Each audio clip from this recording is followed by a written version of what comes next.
There is a powerful trend that you must consider when looking at the college football playoff. The top four teams have a bye, so they have 26 days between their conference championship game and their playoff games on January 1st, which raises concerns of rust. Do these top four teams with byes lose flow and momentum? Rust. Rust is a concern that has been brought up by multiple college football experts on ESPN and other outlets. So I decided to look more carefully at the results of last year's college football playoff games, and I discovered some very powerful trends. This is the college football playoff bracket for 2024. In the first round, played on December 20th and December 21st, 2024, Arizona State, Oregon, Boise State, and Georgia all had a bye. In the next round, in the quarterfinal games played on January 1st, 2025, all the teams with the byes lost their games. Arizona State had a bye, they lost. Oregon had a bye, they lost. Boise State had a bye, they lost. Georgia had a bye, they lost. Also, the teams that didn't have the bye, Texas, Ohio State, Penn State, and Notre Dame, they all won their games, and 3 out of 4 covered. So Texas, that game went to overtime. They didn't cover, but Ohio State, Penn State, and Notre Dame covered the point spread. So that's at the top level. But if we look deeper down, we can find some additional trends. So on this spreadsheet, I put the box scores of all 4 of these games played on January 1st, 2025. And this is, again, is for the 2024 regular season. And then we have the first quarter, second quarter, third quarter, and fourth quarter. The Texas game went to overtime. So if you see here, one of the trends is, if you look, let's look at the first half. And what I did was I focused in on the first half statistics. And what we see is all the teams that had the bye scored 8 or less points. And if you look at the margin of victory just in the first half, all of the teams that didn't have the bye, that had played more recently, they beat the bye teams by 10 or more points. What this means is, if this trend were to continue into future seasons, what this means is there's a potential opportunity to take advantage of the rust factor, so that the team, by betting against the bye teams, so the teams that had played more recently, last year the case would have been Texas, Ohio State, Penn State, Notre Dame, you would consider betting the first half to win the first half. And then the teams that had the bye, Vegas offers team totals. You could say in the first half, the bye teams would score under. So because of the rust, all of the bye teams were low scoring. And on the right side of the spreadsheet, I put the trends.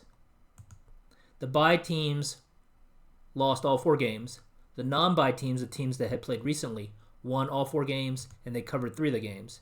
In the first half, the bye teams scored under 9 points, and in the first half, the non-bye teams, the team that had played more recently, scored over 12 points, and they also beat the bye teams by 10 or more points.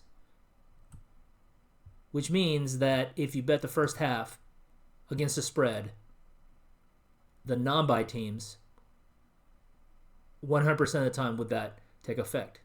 Now, this is an interesting, we only have one data point because this was 1 year. And here on this part of the spreadsheet, I put the amount of days that they were off. So last year, Arizona State, all of these schools had 25 or 26 days off. So this year, it's the same thing. The top 4 teams have 25 to 26 days off. Now, the trends are only useful for future prognostication if they're grounded on some sort of real effect. But that real effect is rust. 26 days is over 3.5 weeks. Football is a team sport. People need to, you have the individuals need to be in flow, but the team needs to be in flow with each other.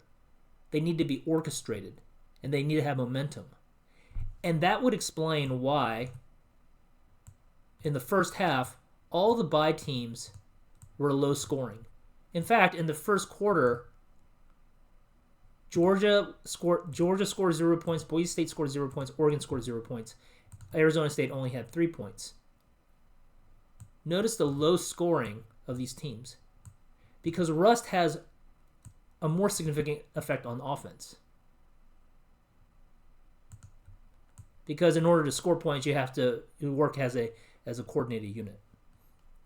So this rust effect, in watching the games, the first round of the college football games, I just heard the word rust a lot.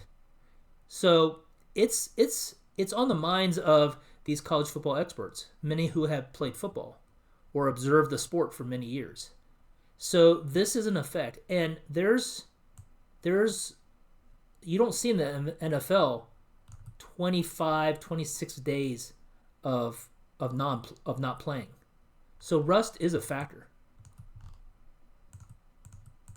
Even though consciously, mentally, you want to tell yourself, hey, I want to be game ready, it's the human body and mind are more complicated than that. You can't just consciously think it.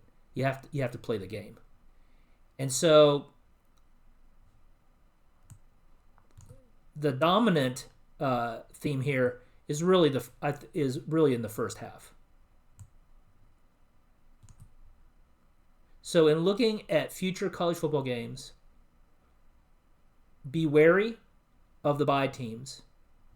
Focus on the first half, the teams that played more recently, especially if they were impressive in the first round. They're likely to win by a significant margin in the first half. And you can expect the bye teams to take about a half of the game to get back into flow and to gain momentum. But what happens is they still lost, all the bye teams lost their games. So if they get behind in the first half, they're less likely to win. Now this spreadsheet is available in a link in the description box below this video. So if you go in the description box, there will be a link. The file name is 2024 Playoff Trends. You can click File, Download, and then Microsoft Excel, and then you can download this Excel file to your own computer, and you can take a closer look at this data yourself. And this data was all extracted from the ESPN College Football Playoff Bracket 2024. If you click the little box for the games, you'll get the box scores.